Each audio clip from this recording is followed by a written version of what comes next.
Il convegno di oggi ha riguardato gli effetti della tempesta Vaia e in particolare la crisi fitosanitaria innescata sull'abete rosso, le problematiche gestionali nel recupero di un materiale così consistente e schiantato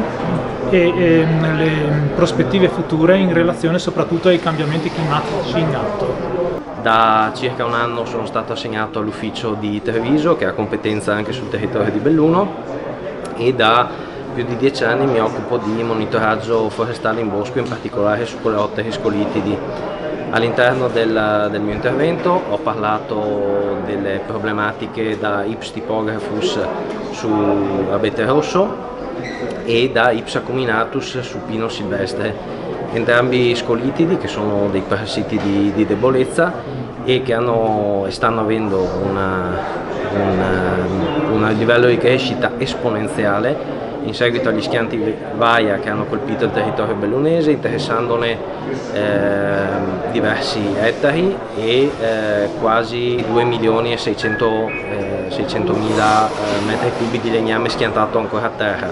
Purtroppo buona parte del legname è ancora a terra e questo favorisce l'incremento della popolazione, tanto di abete rosso quanto di pino silvestre. Il bostrico dell'abete rosso ha un'importanza dal punto di vista produttivo, comunque economico, in quanto va a colpire materiale che è utilizzabile a livello industriale, mentre per il pino silvestre la problematica è più di tipo paesaggistico, turistico-ricreativa e di conseguenza anche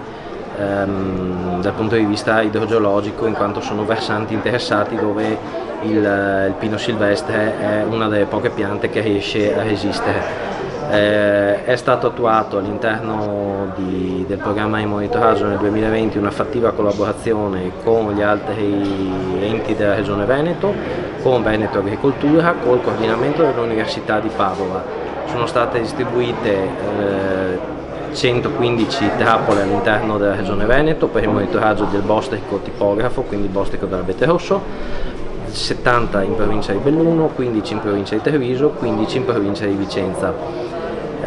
16 trappole per il monitoraggio del bostrico del pino silvestre, quindi dell'Ips acuminatus. I risultati sono in fase di chiusura raccolta per il termine della stagione, verranno successivamente rielaborati.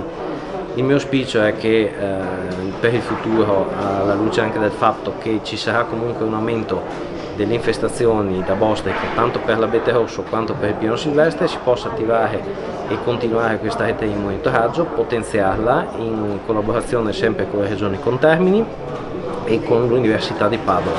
Da ultimo ringrazio la mia struttura, l'unità organizzativa fitosanitaria, nella persona del dottor Giovanni Zanini, ringrazio l'unità organizzativa forestale sempre della Regione Veneto, Veneto Agricoltura e appunto l'Università di Padova, che coordina questo interessante e essenziale progetto per tenere monitorata lo stato di salute dei nostri boschi e verificare gli effetti di possibili pullulazioni future. Sono qui in questa bella cornice della Fiera di Longarone per dare il mio breve contributo su quello che la provincia autonoma di Bolzano ha fatto per fronteggiare l'emergenza Vaia che ci ha colpiti in maniera significativa la sera del 29 ottobre del 2018. Abbiamo avuto 1,5 milioni di metri cubi di schianti, prevalentemente di abete rosso, su 5.900 ettari, in 4 macro aree.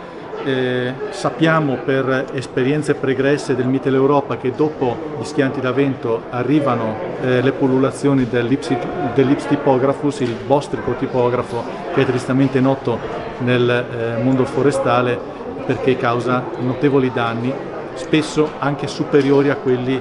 dello schianto stesso. Quindi abbiamo capito ben presto che dovevamo essere pronti a fronteggiarlo e a fare quello che potevamo, il nostro potere per minimizzare i danni. Quello che si è fatto è stato innanzitutto ripristinare la viabilità forestale, perché dovendo occuparsi di bosco bisogna senz'altro raggiungerlo fisicamente, altrimenti non si può neanche partire. Dopodiché si è fatto un rilievo il più possibile preciso e coprente dei danni per capire la loro entità e la loro distribuzione, e dopodiché si è potuti partire con le misure di breve periodo che sono state in sostanza lo sgombero il più possibile tempestivo del legname schiantato. In questo abbiamo avuto anche una mano dalla fortuna, perché le imprese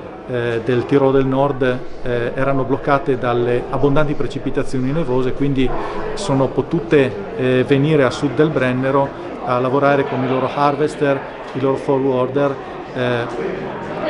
sistemi di utilizzazione di esbosco ad elevata meccanizzazione che coniugano la rapidità di esbosco a una assoluta sicurezza delle operazioni, perché dopo uno schianto da vento le piante sono messe come un gigantesco micado e sboscarle a mano è assolutamente pericoloso, tant'è vero che tra i piccoli proprietari ci sono state anche delle vittime. Ecco, con questo sistema siamo arrivati a una percentuale di sgombero del legname schiantato del 50% già nel giugno del 2019, che trovo un risultato assolutamente lusinghiero, che mi trascende perché il lavoro l'hanno fatto altri, io non faccio altro che raccontarlo.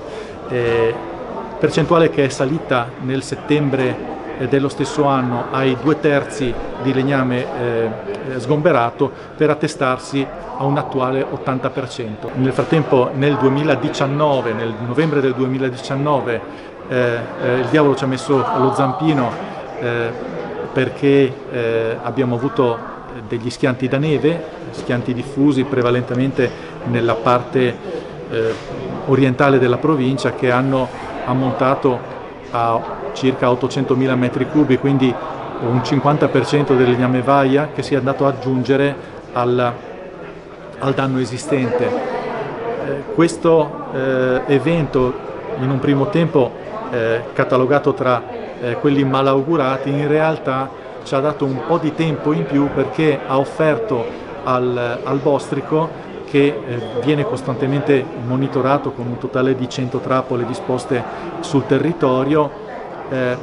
ha offerto al bostrico, dicevo, un substrato alimentare facile e prioritario, sul quale si è potuto andare a, diciamo, sfogare lasciando stare le piante in piedi, e quindi da questo punto di vista è stato quasi un colpo di fortuna. Adesso noi ci dobbiamo confrontare con l'anno prossimo, in cui potremo avere un outbreak di questo insetto. Speriamo di avere una mano dal meteo, di sicuro di nostro possiamo metterci le corrette pratiche selvicolturali e una corretta comunicazione. Bisogna far sapere a proprietari boschivi e ad amministratori locali che per esempio tagliare ed esboscare la pianta secca in piedi non ha alcuna utilità dal punto di vista selvicolturale, è solo un'operazione di cosmetica, spesso dannosa al bosco stesso. Oggi abbiamo parlato essenzialmente di quelle che sono le prospettive future per una gestione coordinata del problema bostrico tipografo, a seguito sia dell'evento Vaia, ma sia anche più in generale in seguito ai cambiamenti climatici e ai cambiamenti di gestione delle nostre foreste, che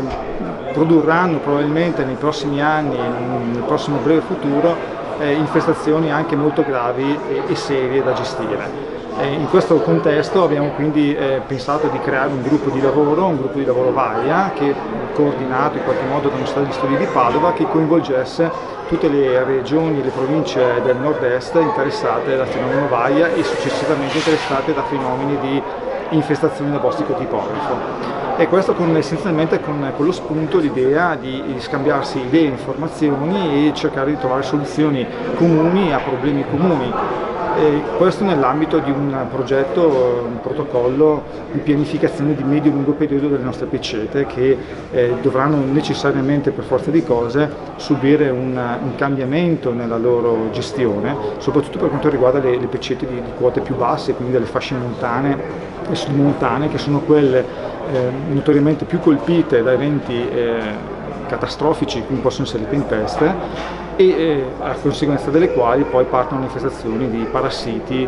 definiti di debolezza come appunto i coleotteri scollutidi, fra cui il bostrico tipografo. Ecco, questo era un po' essenzialmente il nucleo centrale di questa presentazione, assieme anche alla descrizione di alcune nuove tecnologie che sono state implementate in via sperimentale sia dalla regione del Friuli Venezia Giulia ma anche da altre regioni, fra cui il Veneto ad esempio, per una rapida individuazione dei focolai e delle porzioni di pecceta a rischio di infestazione tramite l'utilizzo di immagini satellitari e infine anche abbiamo implementato nuovi protocolli sperimentali per la protezione delle piante in piedi presenti negli ambiti, nei territori fortemente interessati dagli schianti d'avario, utilizzando sostanze repellenti a difesa proprio di queste piante. Ecco, questi sono un po' i temi centrali di questa mia presentazione. Grazie per l'attenzione.